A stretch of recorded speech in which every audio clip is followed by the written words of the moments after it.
आप सबको मेरा प्रणाम। मैं हूं रुद्रशेखर जोशी। केसरी नंदन आध्यात्मिक यूट्यूब चैनल में आप सबका स्वागत है।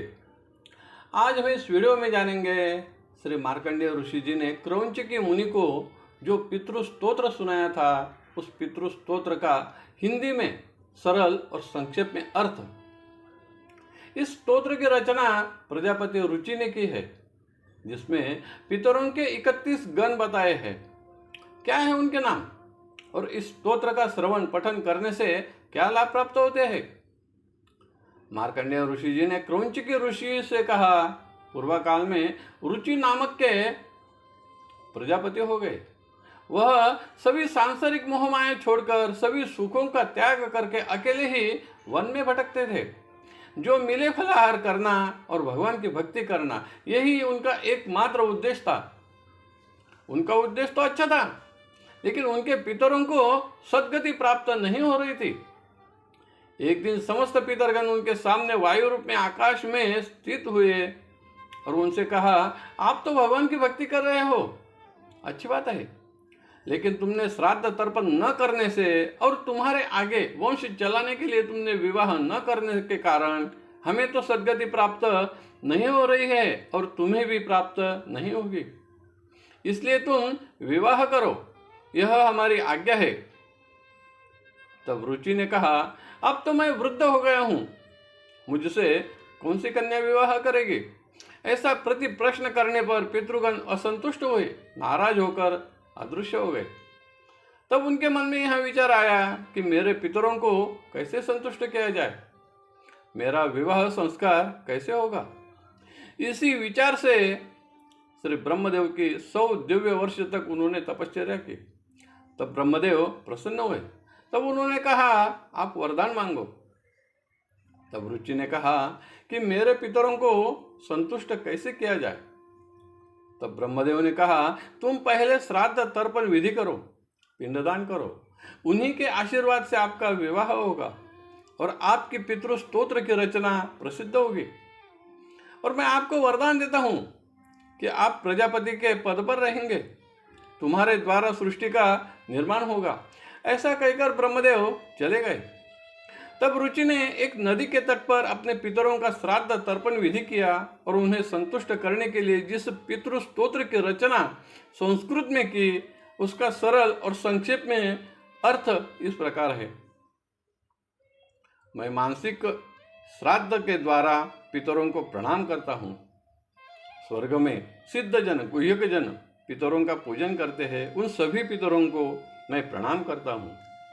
पृथ्वी पर ब्राह्मण जन तप के द्वारा मुनि और क्षत्रियगण, वैश्यगण, शूद्रगण आपका श्राद्ध करते हैं, उन सभी को मैं प्रणाम करता हूँ।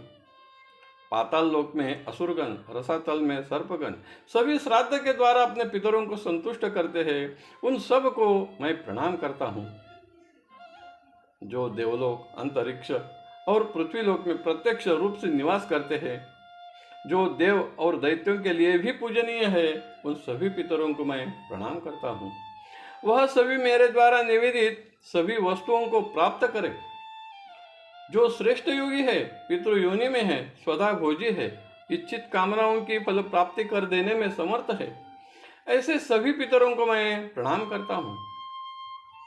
जो देवत्व जैसे श्रेष्ठ पद को भी प्राप्त कर देने में समर्थ है, जो चंद्रलोक, सूर्यलोक में है, ऐसे सभी पितरों को मैं प्रणाम करता हूँ। जो ब्राह्मण के शरीर में प्रविष्ट होकर भोजन करते हैं, पिंडदान से और श्राद्ध में दी हुई जलांजलि से तृप्त होते हैं, ऐसे सभी पितरों को मैं प्रणाम करता हूँ। मेरे द्वारा प्रदान किए गए पुष्प, जल, गंध सभी भोजन के पदार्थ स्वीकार करते हैं। प्रतिदिन, प्रतिमास या श्राद्ध तिथि में दिए गए पदार्थों का सूक्ष्म रूप से सेवन करके हमारा अभ्युदय, उन्नति, प्रगति करने में सहायक होते हैं, उन सभी पितरों को मैं प्रणाम करता हूँ। सभी पितर, भूत, वेताल, असुर इन सब का नाश करके मेरी और मेरे प्रजा की यानी संतति की रक्षा करे। सभी पितृगण सभी दिशाओं से मेरी रक्षा करे।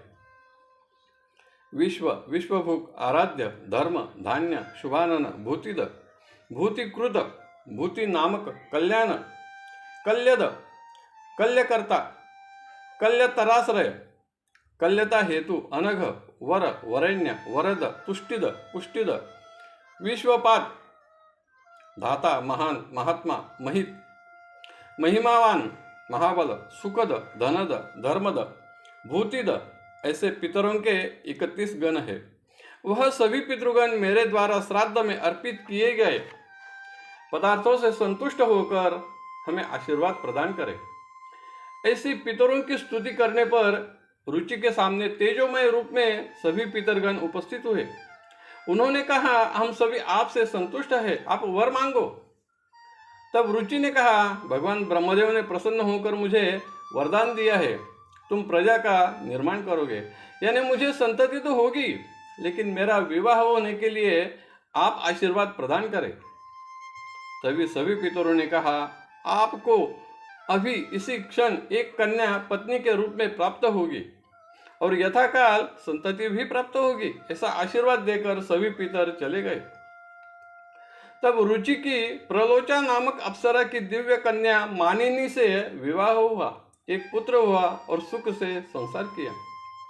इस स्तोत्र का निरंतर पाठ करने से विवाह होगा, संतति होगी, सभी सुख प्राप्त होंगे।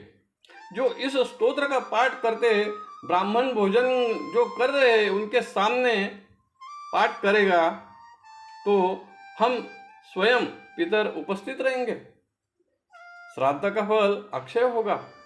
इस फल श्रुति से इस स्तोत्र की श्रेष्ठता समझ में आती है। यह स्तोत्र कथा गरुड़ पुराण आचार खंड अध्याय 89 में वर्णित है। आपको अगर यह जानकारी अच्छी लगी तो जरूर लाइक करें, शेयर करें और वीडियो के नीचे सब्सक्राइब शब्द पर जरूर क्लिक करें। धन्यवाद। नमस्कार। जय केसरी नंदन।